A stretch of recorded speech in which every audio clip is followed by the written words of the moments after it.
আসসালামু আলাইকুম। আজ ১৩ই নভেম্বর ২০২৫ বৃহস্পতিবার। আজকের প্রধান প্রধান খবর নিয়ে উপস্থিত হয়েছি আমি আনোয়ার বাবু। প্রথমেই সংবাদ শিরোনাম দেখে নেওয়া যাক, এরপর বিস্তারিত। ঢাকা ও আশপাশের এলাকায় অগ্নিসংযোগের ঘটনা বেশি। গণভোটের চেয়ে আলুর ন্যায্য মূল্য পাওয়া অনেক বেশি গুরুত্বপূর্ণ বললেন তারেক রহমান। আজ জাতির উদ্দেশ্যে ভাষণ দেবেন প্রধান উপদেষ্টা। জুলাই জাতীয় সনদ বাস্তবায়ন, সরকারের সিদ্ধান্তের অপেক্ষায় দলগুলো। লকডাউন কর্মসূচি ঘিরে সতর্কতা, নাশকতা রোধে ব্যাপক প্রস্তুতি আইন শৃঙ্খলা বাহিনীগুলো। মানবতা বিরোধী অপরাধ, হাসিনা কামালের রায়ের দিন ঘোষণা হবে আজ।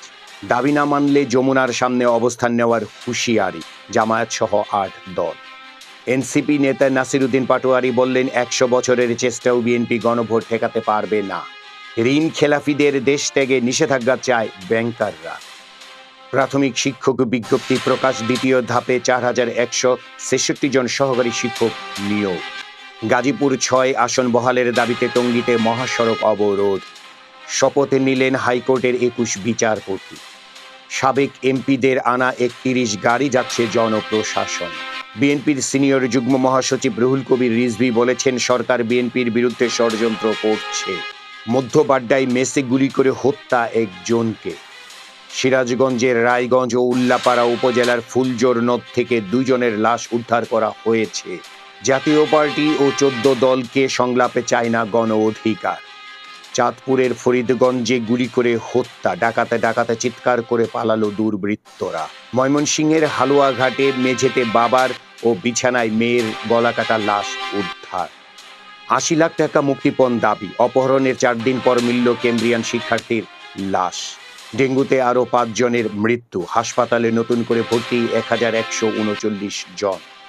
আন্তর্জাতিক খবরে দেখা যাচ্ছে যুদ্ধবিরতির পরও গাজায় ১,৫০০ ভবন ধ্বংস।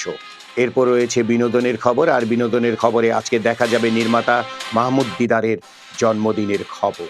এই ছিল আজকের প্রধান প্রধান খবরের শিরোনাম, এবার বিস্তারিত। ঢাকা ও আশপাশের এলাকায় অগ্নিসংযোগের ঘটনা বেশি। এই খবরের ভেতরে দেখা যাচ্ছে কার্যক্রম নিষিদ্ধ আওয়ামী লীগের অনলাইনে ঘোষিত লকডাউন কর্মসূচিকে কেন্দ্র করে রাজধানী ঢাকা, সাভার ও গাজীপুরে আরও অন্তত ৬টি বাসে আগুন দেওয়ার ঘটনা ঘটেছে। গত মঙ্গলবার মধ্যরাত থেকে গতকাল বুধবার রাত পর্যন্ত এসব ঘটনা ঘটে। এর মধ্যে গাজীপুরে ৭ ঘন্টার ব্যবধানে ৩টি বাসে আগুন দেওয়া হয়। এ নিয়ে গত ৩ দিনে সারা দেশে অন্তত ১৭টি বাসে আগুন দেওয়ার ঘটনা ঘটল। এর মধ্যে ১৬টি ঘটনা ঘটেছে ঢাকা ও আশপাশের এলাকায়। বাসে আগুনের ঘটনায় ময়মনসিংহের ফুলবাড়িয়ায় একজনের মৃত্যুও হয়েছে।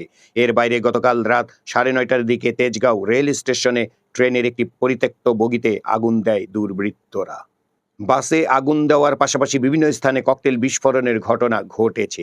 এর মধ্যে গতকাল রাজধানীর মোহাম্মদপুর, ঢাকা বিশ্ববিদ্যালয়ে টিএচসি এবং কাউরান বাজার এলাকায় ককটেল বিস্ফোরিত হয়। এ নিয়ে গত ৩ দিনে ঢাকার অন্তত ২২টি স্থানে ককটেল বিস্ফোরণের ঘটনা ঘটল। এর বাইরে গতকাল গাজীপুরের কালীগঞ্জের গ্রামীণ টেলিকম ট্রাস্টের একটি রিসোর্ট থেকে ২টি পেট্রোল বোমা উদ্ধার করা হয়।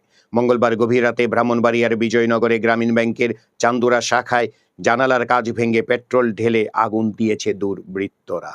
গণভোটের চেয়ে আলুর ন্যায্য মূল্য পাওয়া অনেক বেশি গুরুত্বপূর্ণ বললেন তারেক রহমান। এই খবরের ভেতরে দেখা যাচ্ছে এই সময়ে গণভোটের চেয়ে আলুর ন্যায্য মূল্য পাওয়া এবং পেঁয়াজের সংরক্ষণাগার স্থাপন কৃষকদের জন্য অনেক বেশি গুরুত্বপূর্ণ বলে মন্তব্য করেছেন বিএনপির ভারপ্রাপ্ত চেয়ারম্যান তারেক রহমান। গতকাল বুধবার ঢাকায় বাংলাদেশ চীন মৈত্রী সম্মেলন কেন্দ্রে এক আলোচনা সভায় একথা বলেন তিনি। জাতীয় বিপ্লব ও সংহতি দিবস উপলক্ষে বিএনপি আয়োজিত এই সভায় লন্ডন থেকে ভার্চুয়ালি যুক্ত হয়ে বক্তব্য দেন তারেক রহমান। উৎপাদন ও সংরক্ষণ ব্যয়ের অর্ধেক দামেও চাষিরা আলু বিক্রি করতে পারছেন না বলে উল্লেখ করে তারেক রহমান বলেন, আলু চাষ করে আলু চাষিরা এবার প্রায় ৩,০০০ কোটি টাকা লোকসানের আশঙ্কা করছেন। অপরদিকে আমরা দেখি ২-১টি রাজনৈতিক দলের আবদার মেটাতে গিয়ে কথিত গণভোট যদি করতে হয় রাষ্ট্রকে প্রায় সমপরিমাণ টাকা গচ্চা দিতে হবে। এমন পরিস্থিতিতে লোকসানের মুখোমুখি এসব আলু চাষির কাছে এই সময়ে গণভোটের চেয়ে মনে হয় আলুর ন্যায্য মূল্য পাওয়াটা অনেক বেশি গুরুত্বপূর্ণ। তার এই বক্তব্য দেশবাসীর কাছে উপস্থাপনের জন্য সাংবাদিকদের সহায়তা প্রত্যাশা করেন বিএনপির ভারপ্রাপ্ত চেয়ারম্যান। জুলাই জাতীয় সনদ, সরকারের সিদ্ধান্ত অপেক্ষায় দলগুলো।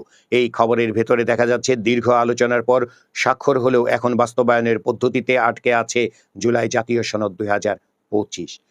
সনদ বাস্তবায়নে জাতীয় ঐক্যমত্য কমিশনের দেওয়া সুপারিশ নিয়ে রাজনৈতিক দলগুলোর মতভিন্নতা ও নিরসনের পর্যায়ে চলে গিয়েছে।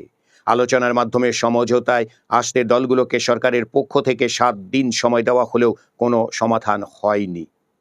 এই অবস্থার মধ্যে জুলাই সনদের বাস্তবায়ন পদ্ধতি কি হবে তা নিয়ে আজ বৃহস্পতিবার বৈঠকে বসছে উপদেষ্টা পরিষদ।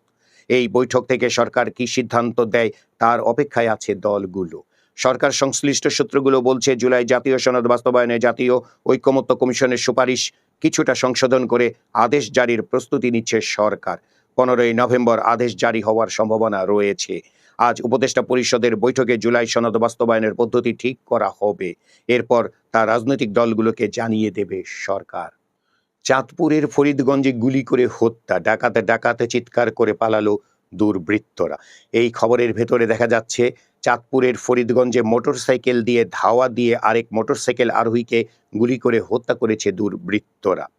গত মঙ্গলবার রাতে উপজেলার রূপসা উত্তর ইউনিয়নের রুস্তমপুর এলাকায় এই ঘটনা ঘটে।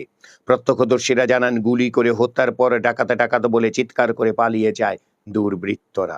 নিহত রুহুল আমিন, যার বয়স 35 বছর, তিনি ফরিদগঞ্জ পৌরসভার পূর্ব বরালী এলাকার মাহমুদুল হাসানের ছেলে। তিনি একটি বেসরকারি প্রতিষ্ঠানে বিক্রয় প্রতিনিধি ছিলেন। বিনোদনের খবরে দেখা যাচ্ছে, নির্মাতা মাহমুদ দিদারের জন্মদিন আজ। কক্সবাজার জেলায় জন্ম নেওয়া এই নির্মাতার পড়াশোনা ঢাকা বিশ্ববিদ্যালয়ে। আগামসি লেনের সন্ধ্যায় জয়লতার কাছে কোনো এক আগন্তুক তার প্রথম নির্মাণ। এরপর বানিয়েছেন অনেক নাটক ও টেলিফিল্ম। 2022 সালে মুক্তি পায় তার প্রথম সিনেমা বিউটি সার্কাস। এই ছিল আজকের প্রধান খবরের শিরোনাম এবং খবর। আমাদের এই খবর নিয়ে আপনাদের যদি কোনো মতামত থাকে তাহলে কমেন্ট বক্সে জানাতে পারেন।